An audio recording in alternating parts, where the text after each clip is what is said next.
Park, a high school outcast, is being bullied by Toshi and others in the bathroom. Soaked in fear, the boy complies with whatever the delinquents want him to do, such as pretending to be an obedient dog and making woofing noises. Toshi changes his mind and insults him, calling him a filthy pig because of his overweight body. He then makes the poor boy imitate pig noises as he rolls on the soiled bathroom floor. The bully proceeds to beat him up, leaving the boy feeling terrible about himself. Back at home, Park isolates himself in his room, but his stomach starts rumbling. He goes to the kitchen, boils water for his instant ramen, and starts humming to calm himself down as he recalls the bullying incident. Just then, his mother arrives home, comments on his amazing voice, and apologizes for being late as she cooks the ramen for him. Frustrated with everything, he berates his mother for adding an egg to his meal, blaming her for his weight gain. The mother apologizes to him, accepting all of his anger. He starts to slurp on his noodles, but feels an ache in his face, remembering the bullies. Miserable, he tells his mother he wants to transfer schools because he kept getting low grades. However, this isn't easy for her due to the high cost of rent in other areas. Frustrated, Park takes his aggression out on his mother and hits their wall, saying it isn't his fault that they're poor. The next day, he arrives at school, and Toshi sees him, asking for his gym clothes, which the boy scrambles to get. On the school grounds, the bully hits Park with a soccer ball as part of a bet. Park manages to dodge, infuriating the bully. Another student attempts to strike his face, successfully connecting with the blow, which further aggravates Toshi. He criticizes the boy's ability to dodge, claiming his ball must have been easy to dodge. Park apologizes, offering to pay for the bet instead. However, this only seems to enrage the bully further, and punches him in the gut. Toshi brags about being a pro at hitting someone in the stomach, laughing all the while. As the poor boy is about to receive a few more slaps, his mother arrives, witnessing the horrific scene. She rushes to his son's side and checks on him. Seeing his injuries, she berates Toshi for hurting her child. Meanwhile, Park hears his other classmates criticizing him for calling his mom for help. As his mother threatens to bring the bully to the principal's office, he furiously yells at his mother, stating that she is embarrassing him, and apologizes to Toshi.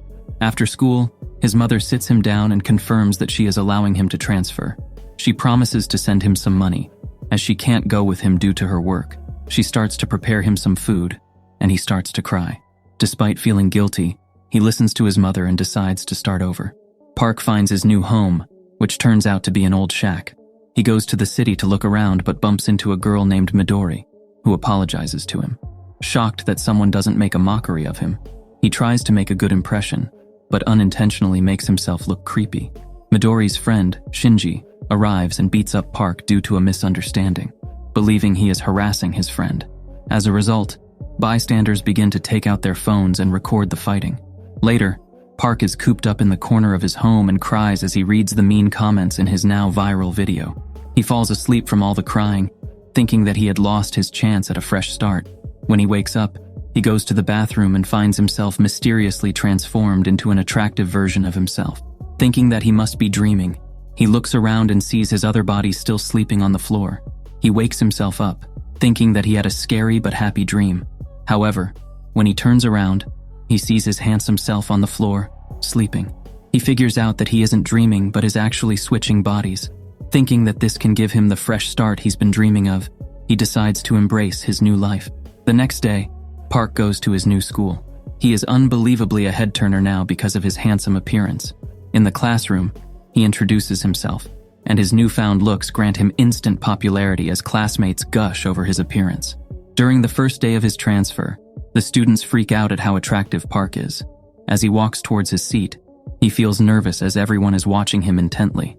He meekly sits, remembering the rejection he experienced during his first day of class at his old school.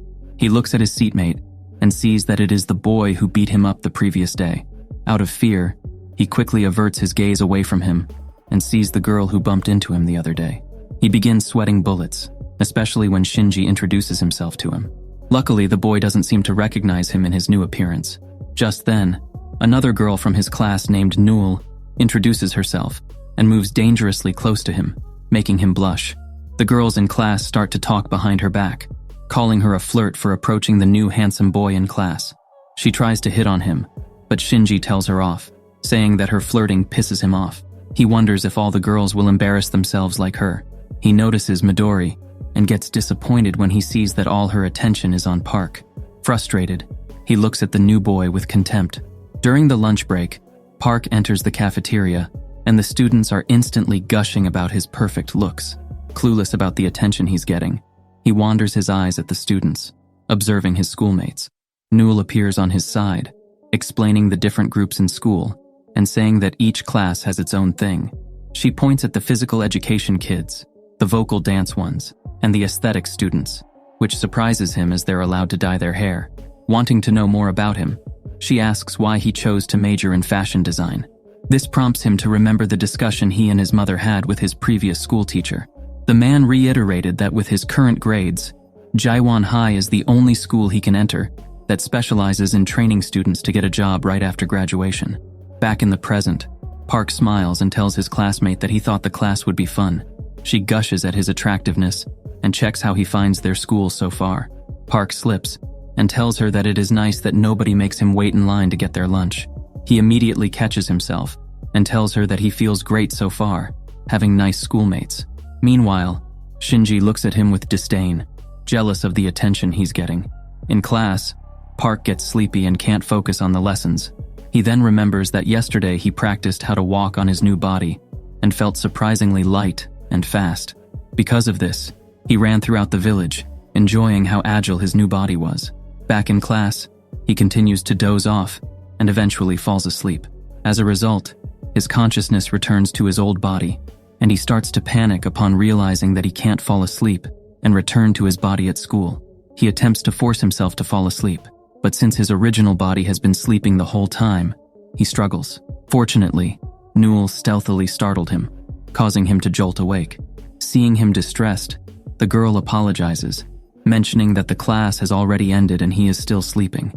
Recognizing that she saved him from trouble, he thanks her, causing her to blush. Park, in his original body, starts to work a part-time job on a night shift at a convenience store. He assures his boss that he can manage the working hours as he sleeps during the day, but the old man reacts that he can't sleep in class as a student. Park remembers how he was hired. In his new body, he saw the hiring post earlier and asked about the job. Seeing how attractive he was, the man hired him instantly, thinking that he was fortunate to have a handsome part-timer who would help him surge sales. However, he told the owner that the job was for his friend, much to the old man's disappointment. Park appeared in the store later, but the store owner refused to hire him.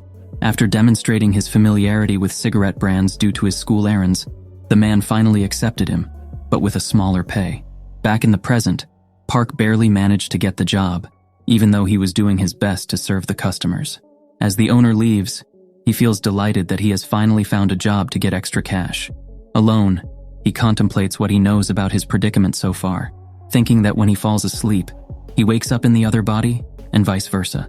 The sleeping body can't wake up on its own unless it is forced to.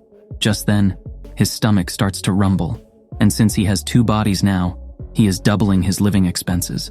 3 male customers walk into the store, and he recognizes them as students from his class. Aware of their true age, he refuses to sell cigarettes to them. Just then, Shinji arrives, telling his peers to just go if the fake ID doesn't work. However, he notices Park and decides to harass him due to their previous encounter. His annoyance increases when he sees that he has the same name as the popular boy at school, who tries to hit on Midori as well. Irked, he starts to beat Park up, despite the objections of his friends. After getting beat up, one of his classmates takes a photo of him with his pants down as an assurance that he will not rat them out to the police. The students leave the store, leaving the crying boy behind. He remembers the bullies from his old school, thinking that nothing has really changed. He receives a call from his mother, checking up on him. Not wanting to worry her, he assures her that he is fine and is adjusting well to school. She reminds him to take care of himself, and he drops the call. Meanwhile, the mother still works hard late at night to support his schooling. The next day, as he arrives at the classroom, he overhears his classmates laughing about the boy that Shinji and his gang beat up last night. Knowing that it was him, Park can't help but feel angry. Shinji then brags about being a boxer and feels ashamed that he left the man almost immobile. The friends continue to insult Park, calling him a pig that must have come from a pig mother as well. This sets the boy off and speaks against the gang. Seeing that he catches Midori's attention, Shinji starts to act aggressively and goads the boy into fighting. He tries to throw punches, but one of their classmates, Jiro, stops him. Refusing to back down, he tries to strike Park again, who, surprisingly, can see his rapid punches. The boy is so used to being beaten up that he starts to see the attacks, but his old body can't react fast. But now, he easily dodges Shinji's punches and even blocks his attack when cornered. The class starts to take photos of them, and remembering how he was beaten up before, he lands a surprising knockout punch, leaving the entire school in shock. Park Seok's unexpected skills and strength become the talk of the school. As a result, he draws the attention of the school's bullies and notorious gangs, hinting at more trouble for him. While working, Park reflects on how people perceive him differently in his new body. A boy enters the store and repeatedly glances in his direction. Suddenly, the boy snatches a pack of cigarettes and flees, prompting Park to run after him. They end up in a dark alley where Shinji's gang awaits. It becomes apparent that they sent the boy, named Jiho, on the cigarette errand and threaten Park with his photo if he reports them. Out of boredom, they force the two to fight each other. Cornered, Jiho tries to fight Park, wanting to graduate as an errand boy. Just then, a huge man named Basco intervenes and grabs one of the bullies by the neck. The boy apologizes, and the whole gang immediately leaves the place. Jiho thanks Basco for helping them, who turns out to be Park's classmate. Basco and Jiho start talking about the new boy in class, with Basco saying that the boy should not go messing around, then unexpectedly breaking down in tears, leaving them confused. The next day, Park learns that Jiho is absent and wonders why. He then notices that Shinji is looking at him with disdain, so he averts his eyes. At the cafeteria, he asks Newell about Basco. The girl reveals that Basco is also known as Layun, the founder of a group called Burn Knuckle in the architecture class. The three bullies intervene, saying that the guy who hates bullies has a disdain for those who take advantage of the weak. Just then, the Burn Knuckle gang arrives, and Basco notices him with the three bullies and approaches him. The man misunderstands and thinks that he is one of the bad guys, intimidating him with a shoulder knuckle grab. Newell tries to run to his rescue, but Burn Knuckles' second-in-command, Banzai, stops her, saying that no one can stop the fight now. As Basco's grasp is too strong, no one expects Park to escape from it. So he shocks everyone when he single-handedly removes the massive man's hand from his shoulder while apologizing for offending him. Witnessing his strength, Banzai intervenes, breaks off the fight, and peacefully leaves with Basco. One of the Burn Knuckles members questions why Banzai intervenes, but he tells his friend that Basco would have been knocked out if he hadn't. Meanwhile, the bullies praise Park for standing up against the gang leader. However, the boy isn't too happy, as he just wants to thank the man. Fascinated by his strength, the three invite him to hang out and be their friend. Excited with the idea of having friends, he imagines doing things with them like an ordinary high school student, and he agrees. However, when he arrives at their meeting place, it is far from what he expected, as it is a night of drinking. Just then, Shinji arrives, who is as surprised as him to see each other there. The group discovers that Park lives with a friend who dropped out of school, usually sleeps during the day, and works at night. Hearing the description, they imagine that he's living with someone from the Yakuza. Meanwhile, Shinji keeps drinking when Park asks why Midori isn't around. His classmates tell him that the girl is kind of innocent and hates to hang out with them, especially when they're fighting. Unaware of their relationship status, he casually inquires how he and Midori became a couple. However, since the two aren't actually dating, Shinji feels embarrassed. The boy comments that they make a good-looking pair, which appears to further annoy Shinji, but he eventually breaks into a smile. The remark puts him in a good mood, and he becomes friendly with Park, encouraging him to drink. He takes the opportunity to apologize to his classmate for punching him, and Shinji easily forgives him before passing out on the table. Meanwhile, the bullies discuss instructing Jiho to steal, but are stopped by Basco. They feel reassured knowing they can ask for Park's help in confronting the big guy. They then proceed to show the video of the brawl between Jiro and Park in his real body, and mock them. Drunk, Park grabs the phone and destroys it before passing out. This prompts his consciousness to travel back to his original body, causing Park to panic and rush to the drinking place. The group is surprised to see him and asks what he is doing there. He tells them he is a friend of Park's and has come to pick him up. Hearing this, the group is disappointed by their mistaken impression. On their way home, A drunk Shinji teaches Park how to jab and demonstrates his boxing prowess by punching an arcade machine. When it's just him and his sleeping body, he tries to recreate the move, but his short arm prevents him from landing a jab, leading him to run away in embarrassment. Meanwhile, unbeknownst to him, Basco and his gang watch him, and Basco notices that he was able to tear out a part of the machine. Troubled by what he saw, he punches the machine, revealing another high score. The next day, Park sees Ji-ho and expresses concern about his absence from school the previous day. He invites the boy to eat with him, much to everyone's surprise. Meanwhile, without Park's knowledge, his mother visits his apartment and sees his sleeping real self. Park arrives home from school and is surprised to find his mother in his apartment. He explains to her that he's a new friend of her son's. She attempts to wake up her son, but Park stops her, informing her that they've been living together to save on rent. His mother is taken aback, as her son never mentioned this over the phone, especially considering he's working at a convenience store. Eager to chat, he takes her to a coffee shop, where she is surprised by the price of a cup of coffee, having only ever had instant coffee in her life.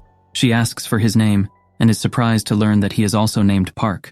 This realization makes her see that they somewhat have things in common, which puts him on edge. Just then, Basco appears, noticing the two together. Banzai warns him not to cause a scene.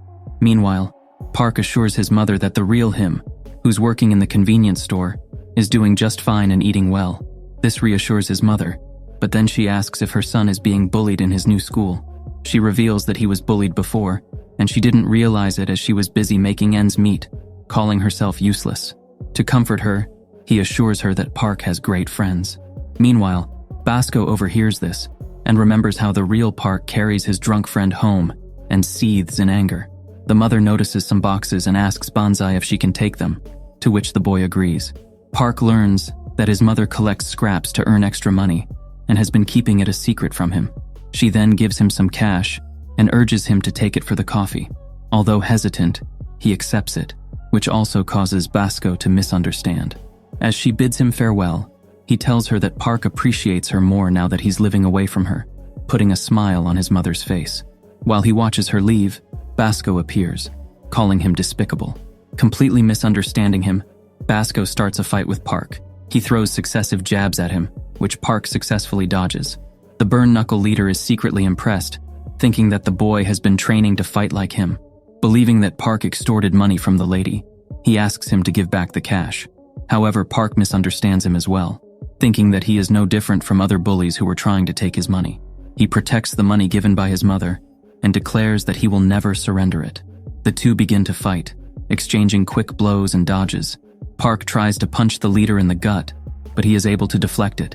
Remembering Shinji's words, he copies his boxing stance and throws a straight punch. However, Basco dodges and aims for a counterpunch. Later, Banzai arrives at the scene, looking for his friend. He is shocked to see that Basco is knocked out cold. As Park leaves, Banzai approaches his friend, who remembers how he was easily taken down by the new boy in school. During his shift, Park contemplates how he was able to defeat Basco. He is shocked when the man enters the store and apologizes for failing to get his money back. He tells him he's not a weakling and he should start training, which confuses Park. Fired up, he starts exercising but gets flustered when a beautiful woman walks into the store. He fixes himself and rings up her items. She then gives him a drink, wanting to cheer him up for exercising. As she exits the store, he follows her with his gaze, completely captivated. He gulps the drink in one go, feeling energized and motivated to continue his workout. Meanwhile, one of Park's classmates, Jiro, gazes down from a skyscraper. A new morning comes, and Lee Nam-soo of the fashion department enters the school gates with rare sneakers. However, his confidence doesn't last long, as Shinji calls him out for wearing the same shoes as him again. His lackeys surround the smaller boy, threatening to beat him up, but the boxer simply sighs and walks away, uncharacteristically apathetic. As they walk away, Nam-soo calms down, remembering something he got from the flea market. He enters the classroom brandishing his new ring. However, his classmates' focus instead falls on Jiro, who's wearing the entire line of branded rings on all 5 fingers. Talking about how expensive his accessories must be, they point out his limited edition wristwatch, worth 200 million won. Newell tries to ask him about it, but he remains silent as usual. Despite his good looks, reputation, and wealth, he barely draws any attention to himself. Park arrives as well, and the girls immediately flock to his side, their admiration growing as he greets Ji-ho. While most of them are blinded by his looks and proportions, there are some who grow in contempt. A jealous group quickly realizes that he's poor, as he's been wearing the same shoes and using the same old bag. Meanwhile, the Burn Knuckle gang pleads with Banzai, unable to believe that Basco lost a fight and isn't coming to school. Just then, he receives a series of rambling texts from their leader, saying that his phone screen broke, hindering his texting. His gang's anticipation grows, but his messages become even more indecipherable. Pressured to say something, Banzai pretends to relay his message of being fine and laying low until further notice. The others rejoice at the fake announcement, but one of them watches from behind, doubtful. As Park and Ji-ho walk through the corridor, they see another student being bullied by a member of the vocal class. Watching the poor boy thrown around, he's reminded of his past life, prompting him to approach them in anger. The tension rises, and they're seconds away from a fight, but the teacher arrives to stop them. Jiro sees all this, and he continues to observe the new student in class, looking at his worn-down clothes. The day ends, and Park receives a call from his mother, reminding him that it's his birthday tomorrow. At the convenience store, the lady from before returns and lightly asks if he's still working out, wishing him luck as she leaves. The next day, he has lunch with Ji-ho and the student from yesterday. They question why he always invites them to a meal, and so do the others around them. The bullies are unhappy that their errand boy is being taken from them, but Shinji reminds them that he and Park decided to be friends. To their surprise, he swears off bullying, as he doesn't find it cool anymore. As the two students wonder why he wants to be friends with them, he recalls his mother and says they're very similar people. Meanwhile, the other fashion students plot to expose his poor reality. On the other hand, a handful of Burn Knuckle members gather, complaining that Banzai lied about their leader's orders and plan to shut him up by attacking the new student. As Park walks home, he encounters Jiro, who drops a duffel bag with a note, wishing him a happy birthday. Seeing what's inside, he declines the present, saying he can't take them all. He eventually accepts it, as he's told that it was being thrown out anyway. Grateful to receive kindness on his first birthday alone, he asks the boy when his birthday is, but is surprised to see that he's already left, leaving a big pile of duffel bags by the street. In a dark alley, the members of the Burn Knuckle gang are left beaten and battered, blaming the quiet Jiro for their defeat. In his apartment, Park receives a call from his mother, and he assures her that his birthday was spent well, adding that he even got several presents. While rummaging through the bags he got, he's delighted to see various luxury items, and comforted by the thought that his classmate was going to throw them away. It's satisfying to live as his new self, but his expression soon turns glum, deep in thought. The next school day comes, and students are rowdy as usual. The jealous fashion students go through their plan to embarrass the newcomer by asking what brand his clothes are in front of everyone. Park arrives, but their mouths fall open as they see him completely covered in luxury clothes and accessories. Their plan has been foiled, and the girls are now more enamored than ever. Jiro thinks about how he spent a night writing a note, eventually settling on one that tells him not to read into the gift. The girls ask who it was from, but he simply says that it's from a friend, a satisfying response. At an audition, the vocal class's errand boy writes lyrics about his experiences, centered on hating fake smiles, and presumably talking about Park. At the entertainment company, Juro goes through with his rap audition, impressing the producers and standing out as the best one there. Daiki still hasn't auditioned yet, but he's told to leave as they've already made their choice. He begs for a chance, but they simply walk away, the boss complaining about accepting applications from someone like him. His bus ride home is particularly sad, as he thinks about how unfortunate his reality is for his dreams. The bus suddenly comes to a stop, and a woman barely stops herself from falling, so he offers her a hand. She rejects his offer, and the others talk about how they'd do the same. He continues to practice deep into the night, vowing to make things work soon for his grandmother. The next morning, Daiki stares at the poster for the school festival's applications. Park arrives and greets him as usual, but he walks away, annoyed by how the newcomer keeps acting like they're close. In the classroom, Hoban kicks his table away, mocking him for continuing to write despite failing the audition. The poor boy tugs at his notepad and receives a hard kick to the gut as they tell him to learn his place. Later on, he takes an application for the school festival. He passes by his grandmother's snack stall at night. However, Hoban and his lackeys arrive, immediately pretending to be friends and accepting his grandmother's free snacks. They basically clear her entire shop, but she still offers them something to take home, much to her grandson's worry. They accept the bags, but toss them away without even walking too far.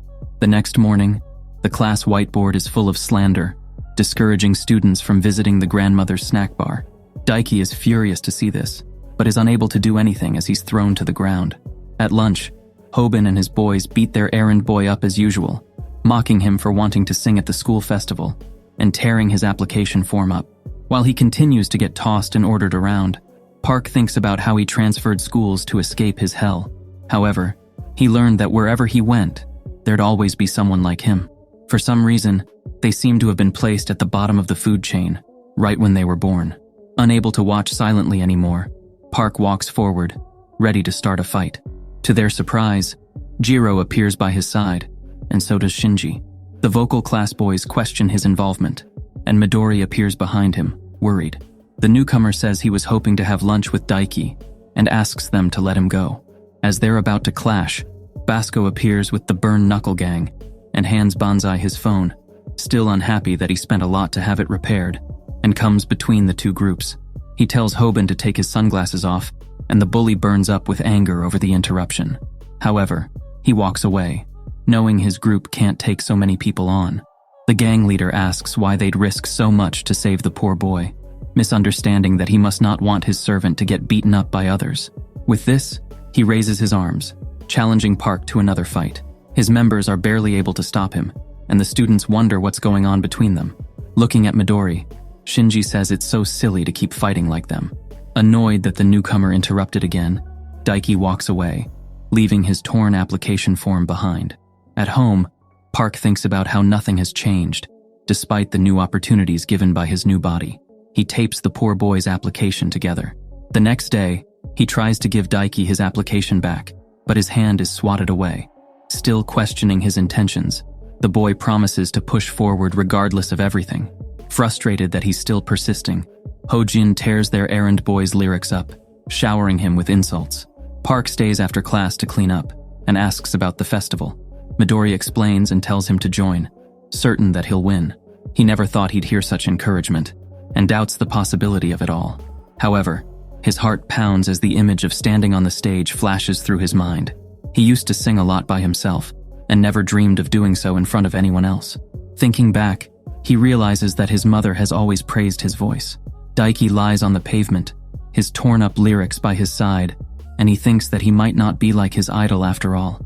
Meanwhile, Park looks at his application form, remembering his heartfelt words, and understanding how meaningful they must be for him.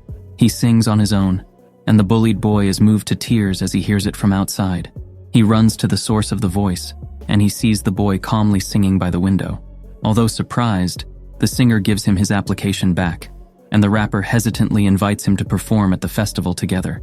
Park is an elite who has it all. To his shock and amazement, Daiki found that he's also a good singer. Now, this amazing person is in his dingy home.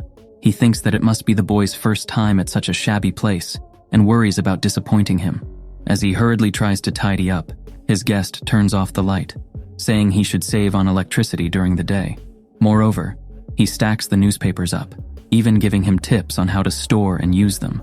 While they're talking about their upbringing, the two remember their purpose for practicing. He doubts his singing ability, but Daiki encourages him, saying his voice feels warm and earnest, on top of hitting the right notes. Together, they can blow people away. He plays something on his computer, and plays a rearranged version of the song he sang in the classroom. Park admits that he doesn't know what the song actually is, and shares that it's just something he sings as a way to escape reality. Just then, he notices a melody change, so the rapper explains that he added a new line to prolong it into a full song. At this point, Daiki completely gets into arranging and composing, his body burning with passion. After practice, Park has to get to his part-time job, so they decide to practice during lunchtime instead. Just then, his stomach growls, and his host apologizes for not fixing him a meal earlier. They pass by his grandmother's snack shop, where she offers her grandson's friend something to eat. He's reminded of the vocal class bullies devouring their food for free, and worries about it happening again. To his surprise, his new friend declines the offer gratefully. saying he's too full. At the LKS Entertainment Company, the main producer gives Hojin a song, saying he paid a hefty sum for it. They're supposed to sing it at the school festival, and the crowd's reaction will determine if they can use it as a debut song. Meanwhile, Park is amazed by the lyrics his friend wrote in a day. The duo proceeds to rehearse, and Jiho is shocked to hear them perform together. Daiki's worries were put to rest after hearing him connect with the song, but he honestly shares that the singing technique needs work. Since improving within 2 weeks is unlikely, he tells him to focus on memorizing the song and take care of his vocal cords. However, Park's throat begins to hurt not long after, despite not singing much.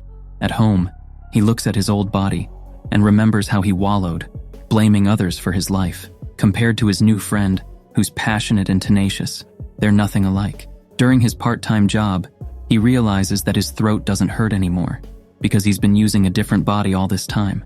He tries to practice the song and is surprised to find the familiar woman on the counter. She praises his voice, handing him a pack of lozenges for his throat. The next day, Daiki stops him from practicing, worried about his vocal cords.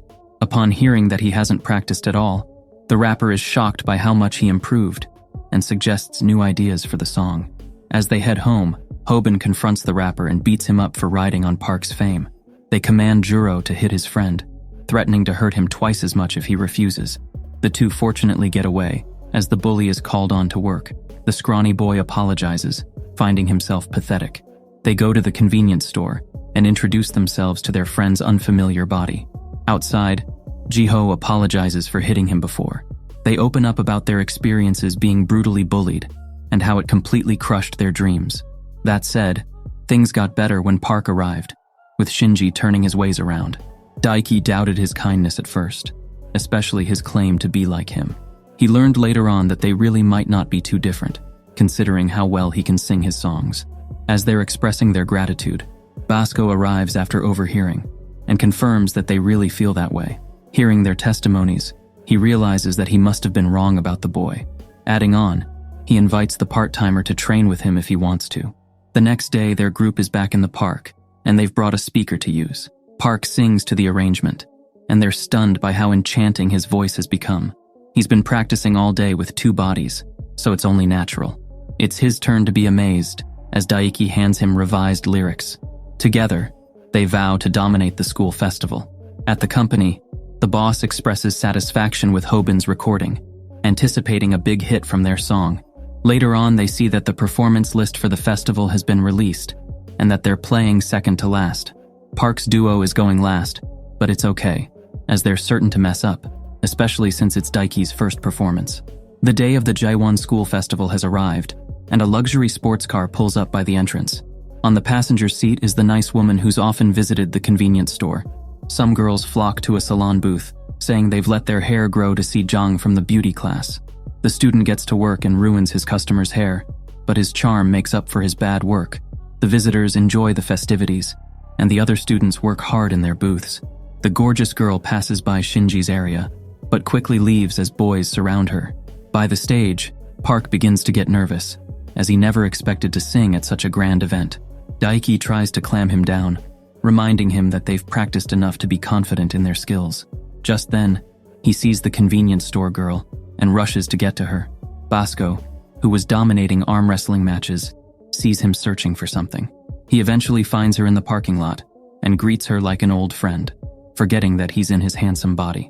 Thinking that she's getting hit on, she gets aggressive, saying that the school is full of people like him, who judge people solely on looks. He tries to stop her from leaving, but Jinpa, the man accompanying her, grips his wrist tight. Provoked, the man kicks him hard, impressed that the boy was even able to react to his attack. Ignoring his employer's orders, he moves in to beat the boy, but Basco interferes, stepping in as Park's friend.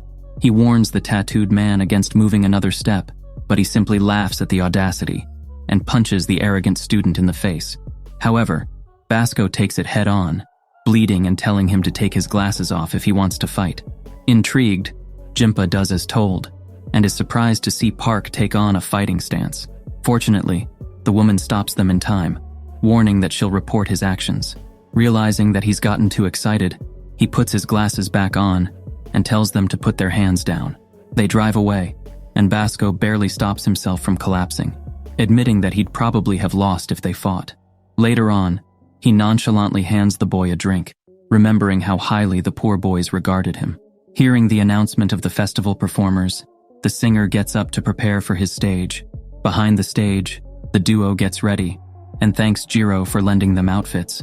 Just then, Hoban appears and tells them to watch well as he goes up the stage to perform. There, he sets the crowd on fire, rapping and making the audience fall in love with him, including his boss, who was watching in the crowd. Park begins to get stage fright, so his partner suggests that he think of someone he loves and pour his heart into the song while doing so. He thinks about it for a while, calming himself down before their set. After their song, Hoban mocks Daiki and punches him in the gut as his words are ineffective. A fight brews as his partner comes to the rescue, but the rapper stops him, saying they'll decide the victor with their song. The announcer calls them in, and the crowd goes wild. The entertainment company boss watches from afar, and his secretary recognizes Daiki as the applicant they sent away. Their performance begins, and the loud cheering is replaced by a deafening silence. Unnerved, he starts off by singing off pitch, and the audience starts to lose interest. Fortunately, Daiki takes the mic, and his perfect rhythm and rap leave everyone speechless. Park watches him, and thinks of his mother as he remembers his partner's words. The rapper finishes his verse, and passes it to the vocalist, who captivates everyone with his mesmerizing voice. The two, now much more confident, pour their hearts into the performance, thinking about their loved ones, struggles, and all the things that have driven them forward. Their sincerity and skill reach the audience. Their song eventually ends, and the crowd goes wild with cheers, astounded by what they just experienced. Park gets praised and cheered for as usual, but Daiki is surprised to see that he has fans as well. The partners shake their hands excitedly, and their group of friends take photos with the winning trophy. Hoban and his partner complain, saying his looks carried it all, but their boss arrives, saying they were just better. Just like that, they lost their chance to debut. The boss commends Daiki, admitting his skill, but gives his business card to Park, saying that the cold-hearted public would only eat if people like him were served. Despite the dreamlike offer, he turns them down and ignores the man's words as he sees his friend missing. On the bus, the rapper is alone, writing lyrics down again. Later on, they see that their performance has gone viral, but that he is completely cut out of it. He assures them that it's fine, and they talk about their moving performance. Meanwhile, a popular man named DG watches their video inside a car. Outside, he's greeted by a red carpet and countless paparazzi and fans. He forwards the video to the convenience store woman, who's shocked to hear the boy from the parking lot singing the store clerk's song. Back in his home, Park swaps bodies as usual and sets off on his day. His wall now looks very different from before, as it's filled with warmth and adorned with various photos and notes from his friends.